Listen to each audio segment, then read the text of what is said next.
great things you typically get out of a private club, back to how do you sell membership and compete with a semi-private or public course. That's one of the points of differentiation. A lot of it, there's one guru in the world in that, is a guy named Bill Yates, and he's done a lot of studying on this, and he's been hired by Pebble Beach and St. Andrews, a lot of high-profile courses like that to analyze and put in systems. And he makes interesting statements about it's not the golfer's fault, it's the management mostly, which means you can control the outcomes, and it's everything from the routing of the course when it's being designed, and you don't put par 3 on your second hole, kind of thing. That's one of his first statements, is you just set yourself up for a backlog right off the bat. All the way from, tee time intervals and what they used to call course marshals, which there's friendlier names for it now, all that kind of system. It's a tough one though. Yes, well, I realize that. And all the courses in the beginning of time were par 5s to open in golf.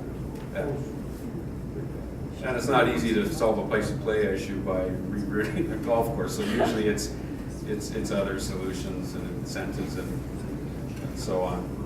We had a great discussion again last week about interval time and studies that have recently been done around varying those over the course of the day. So some other stuff that needs to be looked at, John, I think, around what you do, and it would almost, the study is almost inverse to the way you would think about it. So we'll get it out. Anybody else for questions? Jim?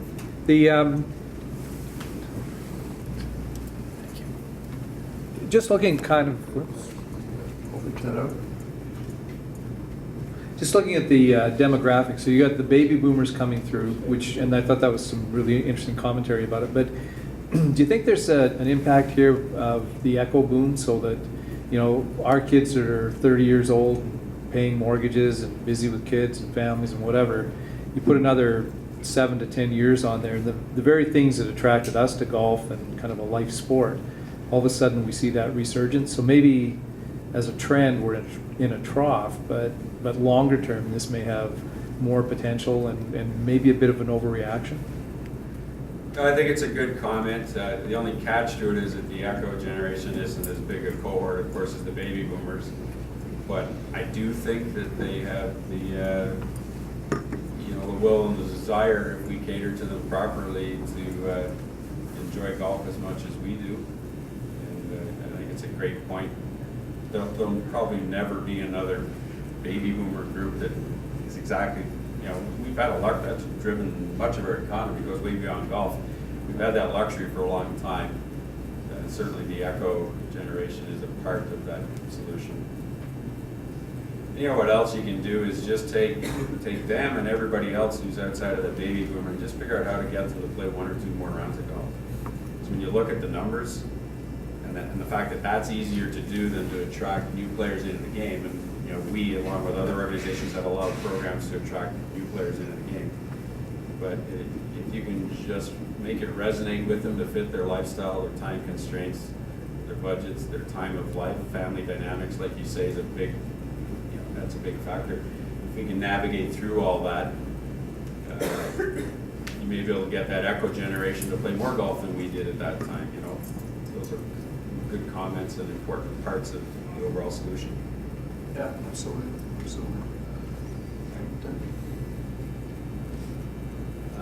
How big of a correlation is there to participation levels, and particularly in youth, when you get the Tiger Woods? Like I know when he was in his prime, you heard a lot about golfers and things like that. He's not in his prime anymore, and there isn't a clear number one. Is that something you could see? I think it's a great question, and I do think there's a pretty good relation between sort of the heroes of the game or the role models. I don't know that Tiger ended up being the best role model, but you know what? There's a few comments on that. One is that we've had the luxury of having the most well-known athlete of all sports of all time in our sport. Love him or hate him, because the globe got off the rose there towards the end, but he's still Tiger Woods, and that's a lot of profile. I think going forward, I think it's optimistic here in Canada because ideally a Canadian winner, and when Graham Delatte wins and he looks like he's close, or Brooke Henderson. Berg, I was just saying, Brett and I are on the car on the way over here saying, did you see how our Ottawa girl did yesterday? She was within one stroke. She's 17 years old. That could be a real driver for the women's golf discussion that we're having. And I do think there is a good correlation there, and I think, hey, look at the Masters, and I think we're really well set up with Spieth, and if he could continue that path that he appears to be on, and if you had him and Rory, not to mention there's lots of other names, but just those two, and if you could create that rivalry and get the sort of Palmer Nicklaus or Nicholas Watson or all that, even Tiger Phil, get the two horses running out there where it becomes great entertainment value as a spectator sport. I really think it would help drive our numbers. Yeah, people watch golf that have never watched golf before. Yeah. It hurts. Yeah, Absolutely. yeah, you're absolutely right. So, And on the Tiger thing, right, when, the television ratings, when he was on the leaderboard, or when he's not even playing, and when he is playing, right, two people who don't even play golf, but as well, people who do play golf, was a big factor. So I think you're making a great point there. And also the other reference point I think that proves that is after Mike Weir won the Masters, like from 2003 to 6, 7 were the best years the Canadian golf industry ever had. You did also have a little bump up in that junior group that we're saying was hard to attract. It got a little bit more cool, I guess, and certainly Tiger was part of trying to make it cool. Those are examples of the kind of sort of role model or hero thing that you're referring to. yeah, absolutely. Anybody else? Right. Going back to your point on the Masters, right, they have the drive, chip, and putt for the juniors, and is there anything like that that's being looked at for Canada to kind of give those kids something to aim for? Yeah, the drive, chip, and putt.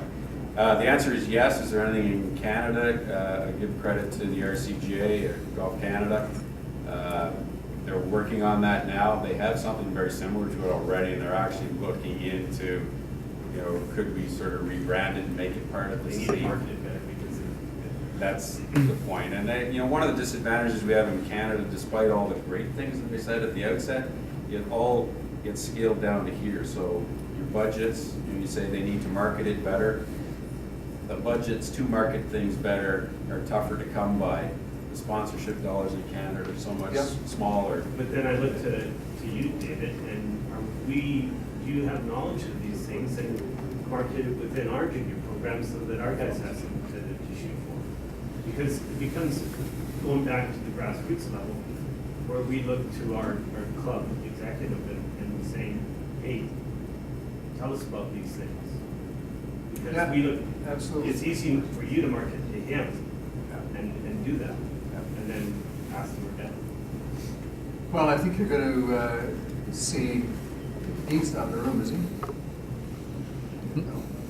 But we have a great junior program here already.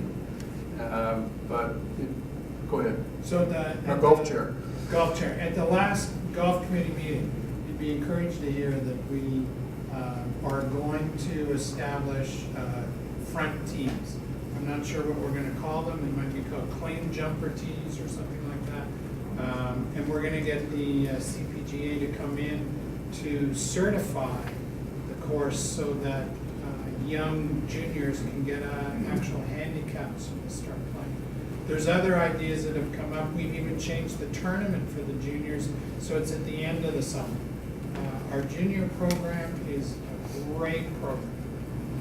Our assistant pro Tyler is doing. So I'm not Yeah. specifically drive, chip, and putt. I'm not sure about it. I'm not even sure that's the right name. But those are the things, we're quite aggressive in looking at that because it's a wonderful experience that our junior program has created. And Phil, if I could add to that, the reality is that every stone is being turned right now. Like the reality is that there was a Silver Springs member who came in the other day with the Bears Pod Junior package. Now, this is kind of being quite frank here, but there were some camps they were doing that she was very impressed with. And so I have that package. I went to Dean. You know, Dean and I are going to have a coffee next week with this woman and just explore that. So we are studying the guest experience. You know, how can we get a guest coming to the club and in advance they've been sent a Google map, a dress code, a warm welcome from the pro shop, from the team that's going to be on that day, an account number, so they arrive actually with an account number, so when they get here, they can actually pay for things. They can pay for things at the beverage cart. They can buy themselves equipment or what have you. Yes, they could do that with a credit card anyway, but the reality is that what we're doing is we're looking at the guest experience saying, we get 2,500 guests a year. How do we turn 5 of those guests into members of this club? So what I'm saying to you is there is a full effort in every corner of this club going on. Whether it's, I mean, I looked at the senior breakfast this morning, and it's a breakfast wrap, which is a little soggy. You know, the reality is that how do we make that senior men's open breakfast extraordinary? You know, and we have chefs out there with pans that are warming these things and making these, but I don't want to get off on a tangent here, but the reality is that we are studying every single thing. We had a members wine tasting, pick your wine by the glass, and now we have a low battery. But anyway, we have $7 glasses of wine now instead of 10 and 14 and higher. You know, so we are studying every single experience that people are having in the membership, and we want to hear from you what kind of an experience you're having. So. Yeah, John, exactly. And, you know, we have a very good junior program. We'd like to see it double. So we got to get after doing things like that. And it's little things that I think that we should do that makes it a different experience for them and encourages them to come to the club. Absolutely. And that really don't cost any money. So It's don't changing hesitate our attitudes. to put forward your ideas. The other thing I was going to mention, if I have knowledge of the study that you guys are quoting, the age group from 7 to 18 is when they're juniors, and juniors. And lots of people go away from, after they turn 18, they go away from it because it's not a fast enough game for them at that point in time. And then they start new families, and they come back to the game when they're 35, which is quite common from what I understand. And do we look at doing anything different for maybe that age group to keep them within the club, or Which age group? I'll say the 20 to 35? We have an intermediate focus group that we're holding on Thursday night to have just that discussion. If you have anybody in that range that you'd like to send, we'd be glad to. That same study shows that they're pretty keen, that age group, as long as they've got an income to be able to afford it. It's when they get married and the first child, that really takes them to a different state of mind, and that big gap where they don't play much at all, and then you've got to come back later. But it's the high unemployment rate of those youth at that age that tends to get in our way. They typically are pretty keen to play golf at that age, as long as they can afford to play golf at that age. I think that was actually the first group that we allowed for payment plans for the share price. It was to help encourage that age group, and then but that was the first time we did that was for that age group, for particularly that Yeah, reason. absolutely. But it's a group that we really, again, big opportunity to grow. It's a profile that we don't have. We have a good question over here. So I guess what I go back to in my mind is, like, is who your client is, what your client's looking for in any situation, right? And we're all members of the club for a different reason. We're all kind of here for different reasons, but we all basically, talking about demographics, age-wise, we break into different demographics as well.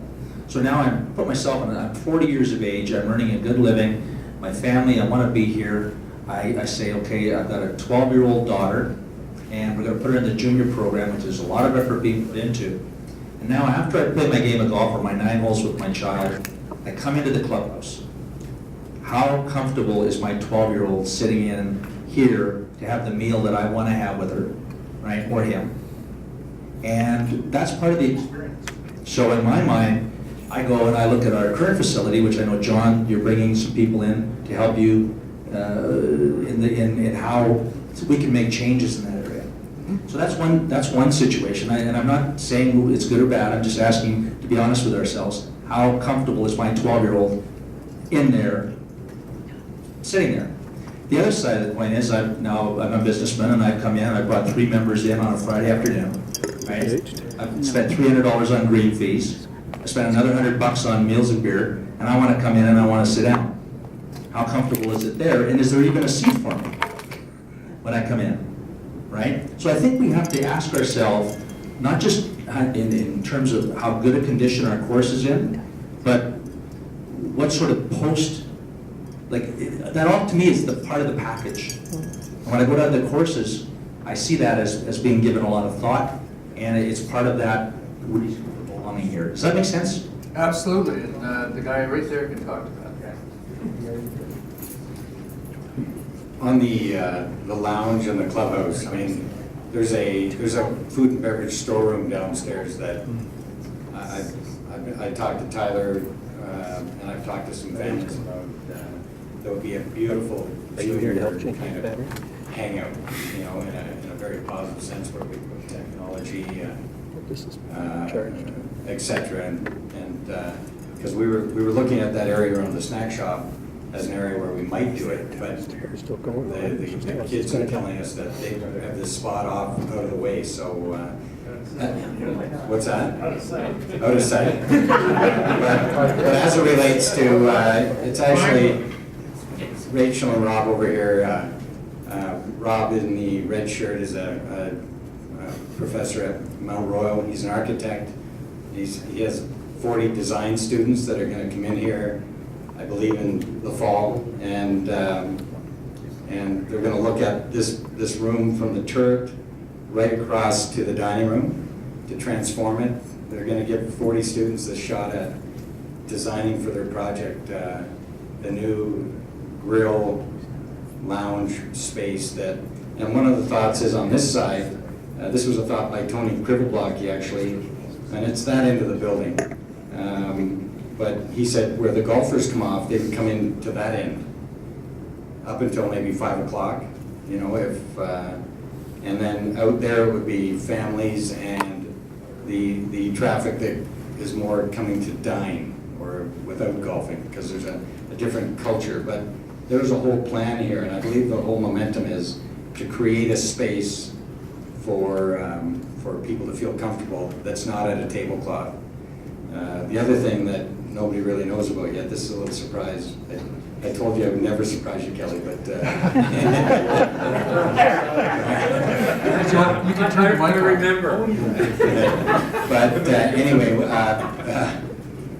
But anyway, Paul and Travis and I met with the golf course, the architect, Wade Oryx, and that whole space out there where it's kind of social already with paving stones, etc. You know, I was looking for a way to bring people off 9 and across by the washrooms to the turn, or the halfway house, as you might call it. We call it the turn now. And then in looking at all of that, we said, why wouldn't we, what's that pebbly concrete called again, Paul? Exposed aggregate. Yeah, thank you. Why wouldn't we just, that whole segment, pour exposed aggregate and create a beautiful patio out there that you and the boys or whatever. But anyway, John, don't get excited about it, okay? These are not decisions.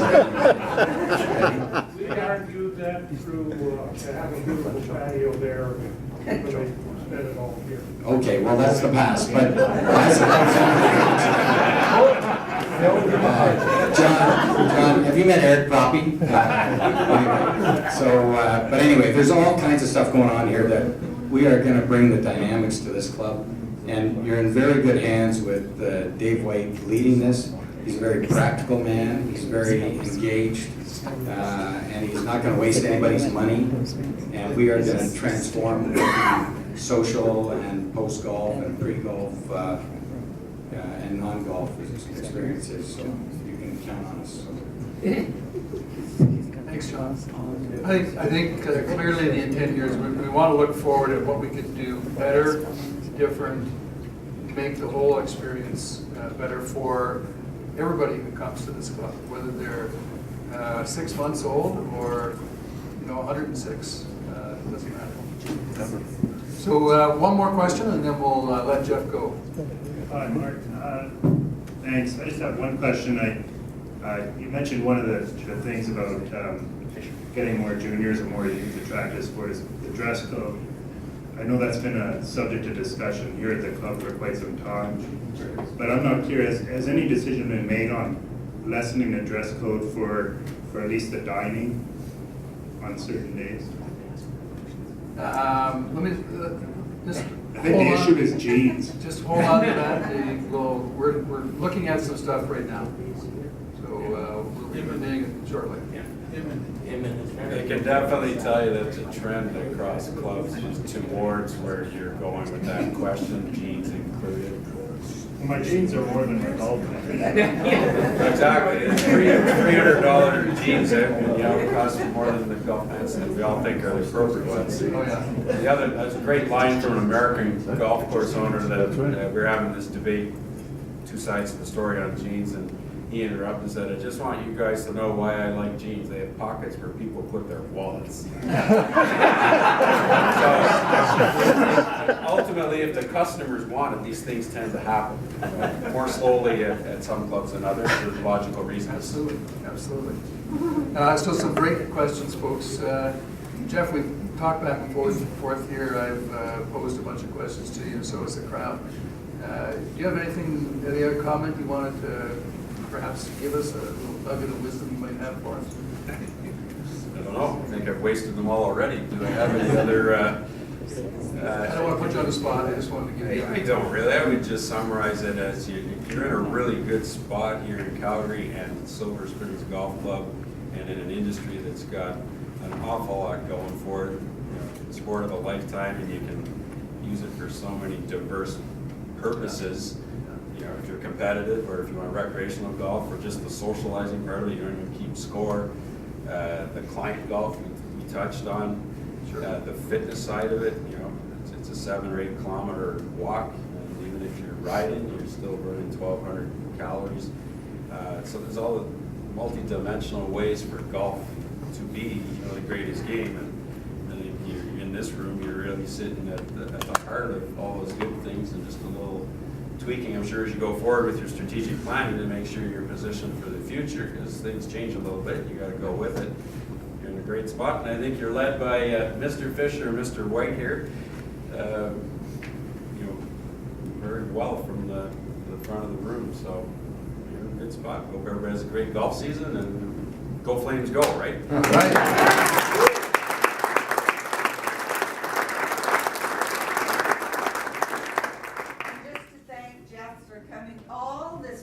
To join in God's country, and reminding us of ideas and things that we can put to use that we maybe have heard of and hadn't really thought about it. To remember that our junior program, I've seen it go from 5 or 6 kids out there, and the girls sort of hiding. There's 2 of them because they didn't have any others to play with, and now we've got 99 yesterday that were here. It's a real treat. And the one other thing I have fun with, my grandson graduated as a civil engineer in June a year ago, and second day at work, his boss said, "Where are you going?" And he said, "Oh, I'm going golfing." "You golf?" "Well, yeah." "Oh," he said, "good, now we got somebody to send to the tournaments." So thank you. Thank you.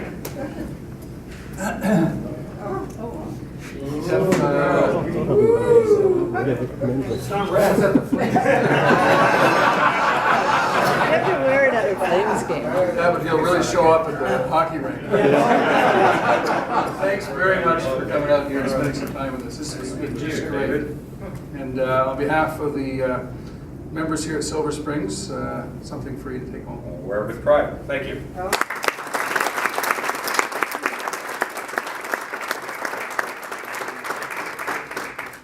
Now, we were serious about buying you a drink, so we're not trying to force alcohol on you, but it seems to be a trend around me. But there are beverages at the bar. We pre-poured some glasses of wine, but if you want a beer or a highball,